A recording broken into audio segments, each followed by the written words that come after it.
Hola, ¿cómo estáis? Muy buenos días. Llegamos al capítulo 9 y capítulo 10, donde hay específicamente una orden de Dios en el Deuteronomio de cruzar el río Jordán. Israel ya había llegado y ahora hay una orden que Moisés le recuerda al pueblo de que deben cruzar el Jordán para establecerse definitivamente en la tierra prometida. ¿Sí? Vemos una cronología de los hechos que sucederán aquí. ¿Sí? Desde el versículo 1 y hasta el versículo 6 encontramos dos veces la palabra poseerás la tierra. ¿Sí? La encontramos en el versículo 1 y en el versículo 6. Pero al medio, Dios enumera lo que sucederá y dice allí que hay un enemigo que es poderoso, que Israel tendría miedo, pero que Dios los iba a destruir y ellos los aniquilarían.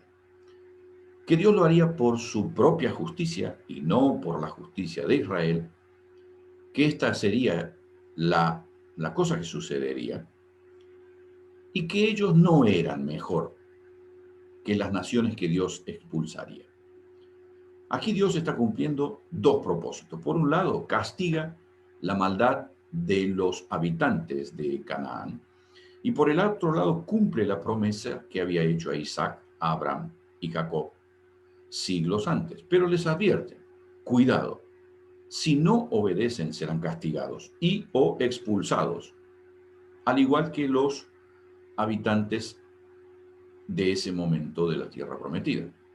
Y esto es tan verdadero que en el 722 antes de Cristo fue invadida una parte de Israel y fueron llevados cautivos, literalmente.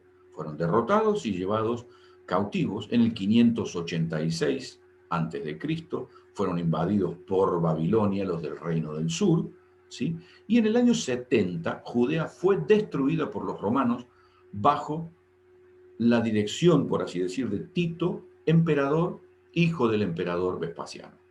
Es decir, todo lo que Dios le dijo se cumplió. Todo lo que Dios le dijo se cumplió. Que serían esparcidos por las naciones si no obedecían. Eso es lo que pasó. ¿Por qué? Porque Israel no fue fiel. Esa es la gran cuestión. Se hace mención a que las naciones que deberían enfrentar serían más poderosas. Se mencionan a los hijos de Anac, los gigantes, que serán expulsados, pero nuevamente la advertencia, el versículo 4. No pienses en tu corazón cuando Jehová tu Dios los haya echado delante de ti, diciendo, por mi justicia me ha traído Jehová a poseer esta tierra, pues por la impiedad de las naciones Jehová las arroja delante de ti. Y el versículo 6 acrecienta esto, dice, por tanto, sabe que no es por tu justicia que Jehová tu Dios te ha dado esta buena tierra para tomarla, porque eres pueblo duro de cerviz. El versículo 7 dice, acuérdate, no olvides que has provocado la ira de Jehová tu Dios en el desierto, desde el día que saliste de la tierra de Egipto y hasta que entrasteis en este lugar, habéis sido rebeldes a Jehová. O sea, claramente Dios le está diciendo al pueblo, no se crean que aquí ahora voy a poner una alfombra roja y luces de neón para que ustedes entren. No, deseo que actúen de una manera diferente a como lo hicieron en el desierto.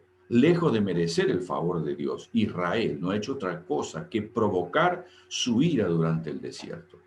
Estas palabras muestran que los 38 años en los que no tenemos registro han sido iguales, con Israel quejándose, quejándose y desobedeciendo a Dios.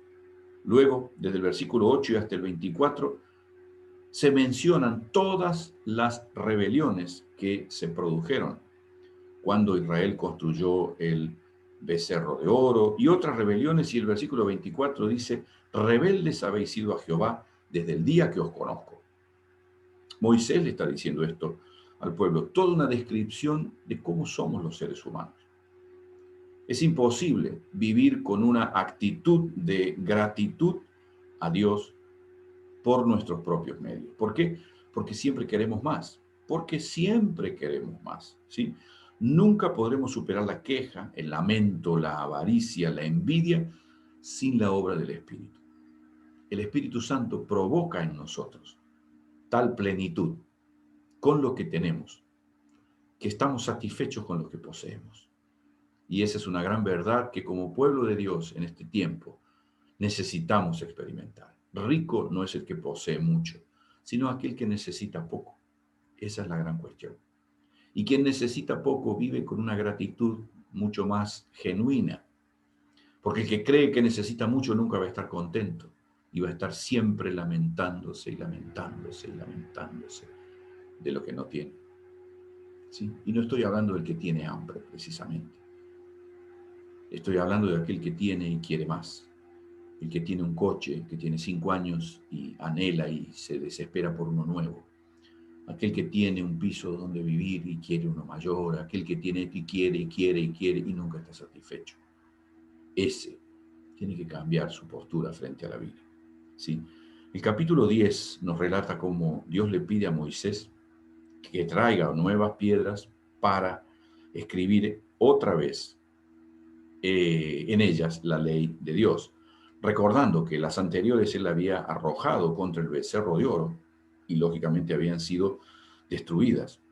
Recuerda también aquí la elección de la tribu de Leví para el servicio y su labor intercesora para el pueblo, ya que recordemos el hecho del capítulo 32, ahí hay dos cosas vitales para el futuro de Israel. La primera es que allí Dios elige a los levitas para que intervengan. Cuando Dios les da los 10 mandamientos, allí no estaba en el plan de Dios el sacerdocio de una tribu. No estaba. No estaba. Aquí encontramos la voluntad de Dios perfecta y la voluntad de Dios permisiva. Cuando Israel peca, Dios acude a lo que es su voluntad permisiva. Desde lo que el hombre hace, Dios redirecciona la historia. Nunca fue el deseo de Dios que Adán pecase, pero como Adán pecó, Dios redirecciona la historia. Es necesario un Salvador. Dios escoge a Israel, a los levitas, perdón. Dios escoge a los levitas luego de que todas las demás tribus se rebelan. Y en ese momento Dios quiere barrer. Éxodo 32 dice que Dios estaba tan enfurecido con el pueblo que le dice a Moisés, apártate, los voy a destruir a todos y construiré una nueva nación a partir de ti. Y Moisés le dice, no, Señor, no, no hagas eso. Moisés lo recuerda al pueblo, que no han sido destruidos por la bondad de Dios. Moisés intercede, pero es la bondad de Dios lo que los perdona. En aquella ocasión el pueblo había sucumbido frente a la espera. Moisés había pasado 40 días en la montaña, pero el pueblo dice, no, yo quiero una respuesta ahora. Dios tiene que responderme de esta manera. ¿Has oído alguna vez a alguien orar de esta forma? Alguien que literalmente le está exigiendo a Dios que haga algo de la manera que lo quiere y en el momento en que lo quiere. Y esto es mucho más común de lo que nos gustaría. Por eso, siglos más tarde, el rey Saúl, angustiado porque se le venían los amalecitas para combatir y él no había ofrecido sacrificio, el profeta Samuel le dice, Saúl, espera para que yo llegue. Y él preocupado porque el pueblo desertaba y los amalecitas se acercaban, y dice, bueno, si Samuel no viene, voy a ofrecer sacrificio yo. Y ofreció él el sacrificio y cuando Samuel llega, Samuel llegó apenas él había terminado el sacrificio y dice la escritura que Samuel le dijo, te has portado como un necio, no has cumplido el mandato que te dio el Señor tu Dios. Dios habría establecido tu reino sobre Israel para siempre, pero ahora te digo que tu reino no permanecerá. El Señor ya está buscando un hombre más de su agrado y lo ha designado gobernante para su pueblo, pues tú no has cumplido su mandato. O mire, si nosotros fuésemos capaces de esperar todo lo que corresponde a Dios, indudablemente nuestra vida sería muy diferente de lo que es. El versículo 12 retoma la necesidad de Israel de una fidelidad exclusiva a Dios y hace referencia a la recompensa que recibiría si era exclusivamente fiel a Dios. Ahora pues, Israel, ¿qué pide Jehová tu Dios de ti? Sino que le temas, que andes en todos sus caminos, que lo ames y que le sirvas con todo tu corazón y con toda tu alma, que guardes sus mandamientos y sus estatutos que yo te prescribo hoy para que tengas prosperidad. En el versículo 19 hay una importante actitud que debería observar Israel con los extranjeros. Dios ama a todos los seres humanos. Israel, ¿qué hizo? Dios me ama, por lo tanto yo soy mejor que los demás. Motivo por el cual las demás naciones no merecen la gracia de Dios. Por eso llamaban a los demás los gentiles, aquellos que de alguna manera el menosprecio por los demás. Y en el Deuteronomio está claro que Dios ama también a los que no son judíos. Y le dice a Israel, amaréis pues al extranjero. ¿Por qué? Porque en Egipto fuiste extranjero. Y esto indudablemente es toda una declaración de deseo de Dios. Nuestra sociedad hoy está encarnando literalmente los nacionalismos hacia extremos realmente muy peligrosos, muy peligrosos. Y indudablemente Dios ama al que no es hebreo, al igual que al pueblo Israel. Pero, ¿cómo el extranjero podría darse cuenta de que Dios le amaba? Si Israel se lo demostraba. Esa es la gran cuestión. Si Israel se lo demostraba. Israel, una vez que tomase posesión de la tierra prometida, debía mostrar una actitud de amor para con Dios. Y indudablemente la actitud de amor para con Dios me lleva a una actitud de amor para con los demás. Es muy fácil. Yo digo siempre esto, las personas de nuestra congregación me han oído decirlo muchas veces. Nunca le digas a alguien Dios te bendiga si no estás dispuesto a demostrarle realmente que Dios desea bendecir. Involucrar a Dios cuando nosotros decimos, Dios te bendiga, Dios te bendiga, y lo decimos muy a la ligera. Yo creo que eso sí es tomar el nombre de Dios en vano. Como iglesia debemos asumir que somos el cuerpo de Cristo. Somos la bendición que esta sociedad necesita.